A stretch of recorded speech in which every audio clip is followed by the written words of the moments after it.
जय श्री कृष्णा दोस्तों, अपना देश चैनल में आपका स्वागत है। दोस्तों, वैशाख मास के शुक्ल पक्ष की एकादशी का नाम है मोहिनी एकादशी। दोस्तों, कहते हैं कि मोहिनी एकादशी का अगर व्रत कर लिया जाए तो पूरे वैशाख मास में किए हुए दान का पुण्य फल मिल जाता है। लेकिन वो पुण्य फल कब मिलता है? जब हम उन चीज़ों को फॉलो करें जो हमारे शास्त्रों में बताई गई है, यानी उन कामों को ना करें जो इस दिन वर्जित है, साथ ही उन कामों को भी करना होता है जो इस दिन करने ज़रूरी है। तो चलिए जान लेते हैं इस दिन क्या करना चाहिए और क्या नहीं। पहले जान लेते हैं मोहिनी एकादशी के दिन आपने क्या करना है। पहली चीज़ है पूजा। मोहिनी एकादशी पर भगवान श्री हरि विष्णु की आराधना करनी चाहिए।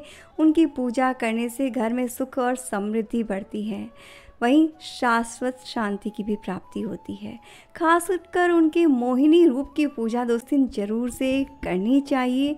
साथ ही भगवान विष्णु को चंदन और जौ चढ़ाने चाहिए, क्योंकि यह व्रत परम सात्विकता और आचरण की शुद्धि का व्रत होता है। तो इसलिए दोस्तों बेसिकली आज के दिन की जो पूजा है, इस एकादशी की जो पूजा है वो बहुत ही खास होती है। दूसरा यह है कि इस दिन आपने उपवास या व्रत जरूर से करना चाहिए, क्योंकि इस दिन व्रत रखने से मोह माया के बंधन से मुक्ति मिलती है और हमें जीवन काल में धर्मानुकूल आचरण करने से मोक्ष की प्राप्ति का जो मार्ग है वो भी प्रशस्त हो जाता है। लेकिन दोस्तों, अगर आप व्रत कर रहे हैं तो व्रत के नियमों का जरूर से पालन करें। पूरे दिन कुछ न कुछ सागार का खाना, चाय, दूध, लिक्विड, फ्रूट्स लेकर अगर आप व्रत करते हैं तो उस व्रत का कोई लाभ नहीं है। अगर कोई प्रेग्नेंट लेडी है या किसी को कोई ऐसी प्रॉब्लम है दवाइयों को लेकर, वो एक अलग है। बाकी एक नॉर्मल इंसान को व्रत जो है पूरी श्रद्धा, आस्था और भक्ति के साथ करना चाहिए। और साथ ही व्रत जब करें तो थोड़ा सा खाने पर कंट्रोल भी करना चाहिए। तो इस चीज़ का ख्याल रखें। तीसरी चीज़ है कि इस दिन आपने कथा ज़रूर से सुननी चाहिए। और कहते हैं दोस्तों इसकी कथा को सुनने और सुनाने से पुण्य फल की प्राप्ति होती है। तो इस दिन आप कथा ज़रूर से सुने। और चौथी चीज़ है दोस्तों, इस दिन एकादशी के कुछ स्पेशल मंत्र होते हैं, उनका 108 बार या 108 बार से अधिक आपने जाप जरूर से करना चाहिए। यानी 1 माला, 5, 7, 11, 21 जितनी आपकी श्रद्धा हो वो आपने करना। ये मंत्र कई सारे हैं, उनमें से जो आपको कंफर्टेबल हो उस मंत्र का जाप कर सकते हैं। जैसे ओम विष्णवे नमः, ओम नमो भगवते वासुदेवाय, या फिर जो नॉर्मली हम सभी बोलते हैं, कीर्तन में यूज़ करते हैं, श्री कृष्ण गोविंद हरे मुरारी मुरारी, हे नाथ नारायण वासुदेवा।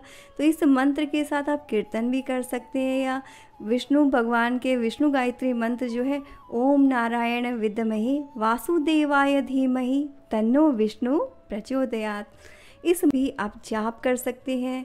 या ओम नमो नारायण बोल सकते हैं, या श्रीमन नारायण नारायण नारायण। जो भी मंत्र आपकी ज़ुबान पे आसानी से आए उस मंत्र का आप बैठकर जाप करें। और पूरे दिन मन ही मन भी आप जाप करते रहें, इससे मन की शुद्धता जो है वो बढ़ती। तो ये तो चीज़ हो गई कि आपको करना क्या है।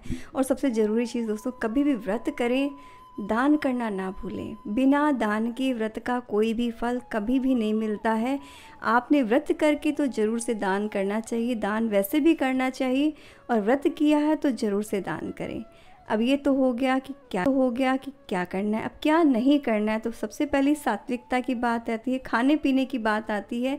तो इस दिन चावल, लहसुन, प्याज, कोदो का साग हुआ, गाजर यानी कि ज़मीन में उगने वाली चीज़ें हुई, गोभी, केला, आम, अंगूर, बादाम, पिस्ता, नमक, तेल, मसूर की दाल, शहद का सेवन, ये सब वर्जित होते हैं। आप बोलेंगे कि केला और आम तो, अंगूर ये तो फल हो गए, लेकिन दोस्तों इस दिन मतलब मोहिनी एकादशी के दिन इनका भी आपने सेवन जो है वो अवॉइड करना चाहिए।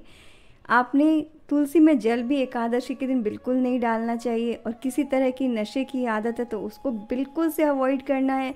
जुआ, सट्टा इत्यादि भी करें तो इस दिन आपने बिल्कुल से अवॉइड करना है। व्रत करके कभी भी गुस्सा नहीं करना चाहिए, झूठ नहीं बोलना चाहिए, किसी के साथ गलत व्यवहार नहीं करना चाहिए, ब्रह्मचर्य का पालन करना चाहिए और कांसे के पात्र में भोजन नहीं करना चाहिए। किसी की निंदा, बहस या बुरी संगत का भी आपने त्याग करना चाहिए। और दोस्तों एक शास्त्रों में नियम आता है कि इस दिन जो है दातुन नहीं करना चाहिए। उसका सिंपल सा लॉजिक ये है कि दातुन पहले के लोग नीम और बबूल की डालियों टहनियों से करते थे, इसीलिए उनको तोड़े ना, उनको नुकसान ना पहुंचाए, इसीलिए वर्जित था। लेकिन आजकल हम टूथपेस्ट का इस्तेमाल करते हैं, तो इस नियम को फॉलो करने की कोई ज़रूरत नहीं। आप बिल्कुल अच्छे से ब्रश कीजिए, दांतों का ख्याल रखिए और साफ़ सफाई का भी ख्याल रखिए। और इसलिए एक चीज़ और बोली जाती है कि झाड़ू पोछा नहीं लगाना चाहिए।